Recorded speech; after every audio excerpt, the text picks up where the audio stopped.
Assalamualaikum warahmatullahi wabarakatuh. Semangat pagi, sahabat muda akuntansi. Gimana?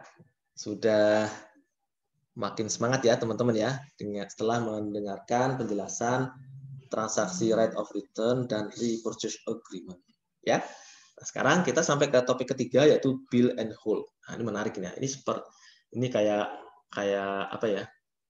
Seperti kebalikannya repurchase agreement. Repurchase agreement kan barangnya sudah disono ya, sudah dapat membeli tapi dibeli lagi. Nah, kalau ini barangnya nggak kemana-mana nih, habis dijual barangnya masih ada di tempatnya penjual. Nah, ini menarik ya. Nah, apa itu bill and hold menurut PSA ke-72 ya? Maaf, bill and hold ini adalah kontrak di mana entitas penjualnya menagih pelanggan untuk suatu produk, tetapi entitas tetap mempertahankan kepemilikan fisik produk hingga produk tersebut dialihkan kepada pelanggan pada waktu tertentu di masa depan. Jadi istilahnya pelanggannya tuh sudah beli tapi belum siap, tempatnya belum ada. Jadi istilahnya dititipin dulu di tempatnya si penjual. Maka pelanggan dapat meminta entitas menyepakati kontrak karena kurang tersedianya tempat ya untuk produk karena keterlambatan jadwal produksi pelanggan. Bisa saja kan pelanggan itu melalui sebuah proses produksi yang produksinya terlambat sehingga alat itu belum dibutuhkan. Jadi masih ada di penjual ya, dibeli sekarang karena harganya lagi menarik ya. Kalau nanti belinya nunggu siap bisa jadi harganya naik kan ya. Itu alasannya kenapa ada transaksi bill and hold. Nah, selain menerapkan persyaratan dalam paragraf 38 nanti bisa dicek ya indikator pengalihan pengendalian. Pelanggan yang telah memperoleh pengendalian atas produk dalam pengaturan bill and hold itu seluruh kriteria seperti ini ya. Itu harus alasan pengaturan bill and hold harus substantif, artinya memang pelanggan yang meminta adanya permintaan pelanggan bahwa barangnya itu memang ditaruh dulu di tempatnya si penjual ya. Nah, produknya juga harus diidentifikasi secara terpisah sebagai milik pelanggan. Ya, ini sebagai penjual yang harus bertanggung jawab yang sudah dibeli sama pelanggan ya disisihkan supaya tidak terjual atau terkirim ke tempat lain ya, sudah disisihkan ya. Kemudian produk itu juga sebenarnya sudah jadi nih, sebenarnya sudah siap kirim untuk pengalihan fisik kepada pelanggan. Sebenarnya barangnya sudah siap kirim, bukan karena barangnya belum jadi ya, tapi sebenarnya sudah siap kirim ya. Dan entitas tidak memiliki kemampuan untuk menggunakan produk atau mengarahkannya kepada pelanggan lain. Ini juga penjual juga harus punya etikat baik ya.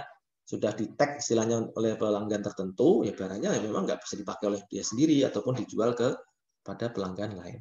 Kalau ini terpenuhi maka bill and hold bisa dilaksanakan. Ya, contoh di sini PT Kapuas menjual mesin kopi seharga $450.000 ya, harga pokoknya $280.000. Ini harganya mahal-mahal ya. Mesin kopi sampai $450.000, mesin kopi seperti apa nih? Banyak kan mesin kopinya ya.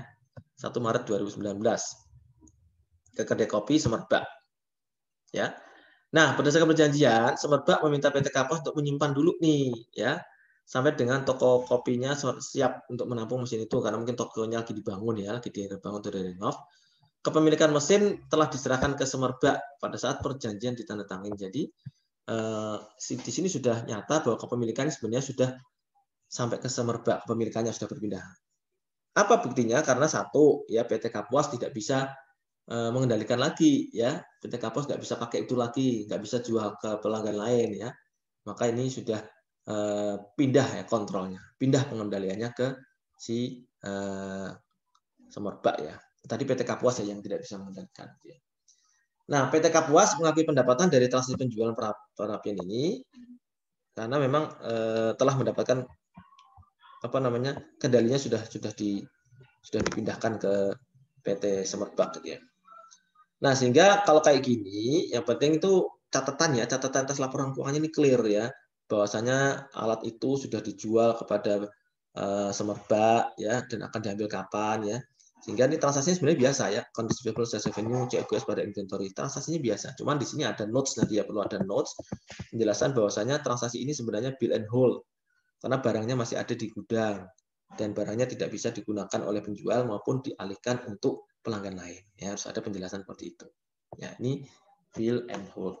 Nggak susah kan ya, transaksi bill and hold ya, teman-teman ya. Oke. Baik, teman-teman, nanti kan kita lanjutkan ke transaksi berikutnya ya. Semangat pagi. Assalamualaikum warahmatullahi wabarakatuh.